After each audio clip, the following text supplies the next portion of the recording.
یہ مشہور ہے کہ سیلویاریا جو کہ ایولونگا کے بادشاہ نیومریٹر کی بیٹی تھی، جنگ کے دیوتا مارس کی طرف سے حاملہ ہوئی۔ اس نے جڑواں لڑکوں ریمس اور رومولس کو جنم دیا۔ اس کے حمل کے دوران اس کے والد کو معزول کر دیا گیا اور اس کی جگہ اس کے چچا ایمیلیس نے لے لی۔ تخت کے دعویداروں سے بچنے کے لیے ایمیلیس نے جڑواں بچوں کو دریائے ٹائبر میں پھینکنے کا حکم دے دیا۔ تاہم ایک بھیڑیے نے انہیں ڈوبنے سے بچایا، انہیں دودھ پلایا اور ان کی پرورش کی۔ جب جڑواں بچے بڑے ہوئے تو انہوں نے اس زمین پر شہر بنانے کا فیصلہ کیا۔ تاہم ان کے درمیان جھگڑے کے بعد رومولس نے اپنے جڑواں بھائی ریمس کو قتل کر دیا۔ رومولس اس شہر کا واحد رہنما بن گیا اور اس کے اعزاز میں اس کا نام روم رکھا گیا۔ اس طرح رومن سلطنت کا جنم ہوا، جس کی بنیاد 753 قبل مسیح میں ایک شہری ریاست کے طور پر رکھی گئی، جو ایک وسیع سلطنت کی شکل اختیار کر گئی، جس نے 2000 سال سے زائد عرصے تک حکومت کی۔ یہ مہم جوئی جو روم کی بنیاد کے ساتھ ایک چھوٹی شہری ریاست کی بادشاہی کے طور پر شروع ہوئی، وقت کے ساتھ ایک جمہوری غالب سلطنت میں تبدیل ہو گئی۔ لہٰذا رومن تاریخ کا 3 مختلف ادوار میں تجزیہ کیا جاتا ہے: بادشاہی دور، جمہوری دور اور امپیریل دور۔ بادشاہت کا دور 200 صدیوں سے زیادہ رہا اور اس پر 7 بادشاہوں نے حکومت کی۔ دیگر ریاستوں کے برعکس بادشاہوں کا انتخاب بزرگوں کی کونسل اور مقبول اسمبلیوں کے ذریعے کیا جاتا تھا۔ رومن ریاست پر تقریباً 250 سال تک زمین کے ٹکڑے حاصل کرنے کی کوشش کیے بغیر اسی طرح حکومت کی گئی۔ یہ چھوٹی سی غیر جنگی ریاست صرف روم شہر تک محدود تھی۔ بادشاہی دور کے آخری سالوں میں بغاوتوں اور بدامنی کے نتیجے میں ریپبلکن حکومت کی طرف منتقلی ہوئی۔ اس طرح ریپبلکن دور کا آغاز ہوا، جس میں بہت سی چیزیں بدل گئیں۔ جمہوریہ کے ابتدائی سالوں میں جس امن کی پالیسی کی پیروی کی گئی، اس کی جگہ آہستہ آہستہ جنگوں نے لے لی اور توسیع پسندانہ پالیسی اپنائی گئی۔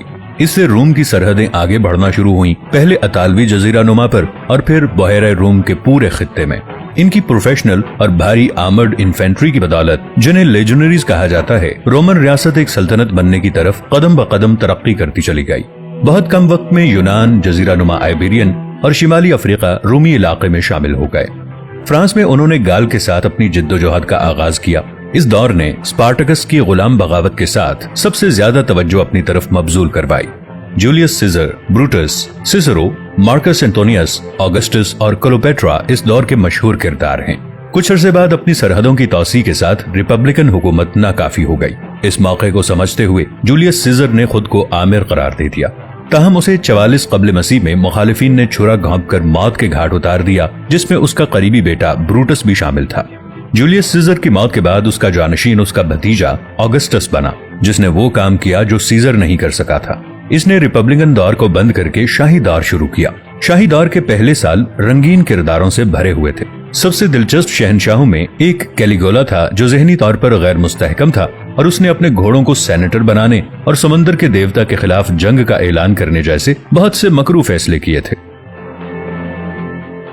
اس کے بعد آنے والے شہنشاہوں نے بھی حکمرانی کے لیے کوئی اچھی مثال قائم نہیں کی، یہاں تک کہ دعویٰ کیا گیا کہ اس نے جان بوجھ کر روم میں آگ لگائی اور اسے جلا دیا۔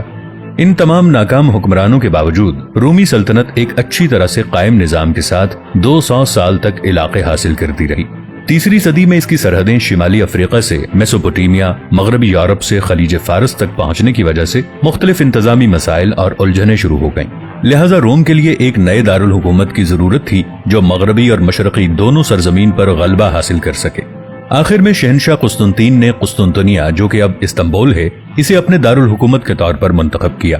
اس کی سیاسی اور تجارتی اہمیت کے ساتھ ساتھ اس کے جغرافیائی محل وقوع کی وجہ سے 324 میں ایک شاندار محل، سینٹ کی عمارت، ہپوڈروم اور گرجا گھر تعمیر کیے گئے۔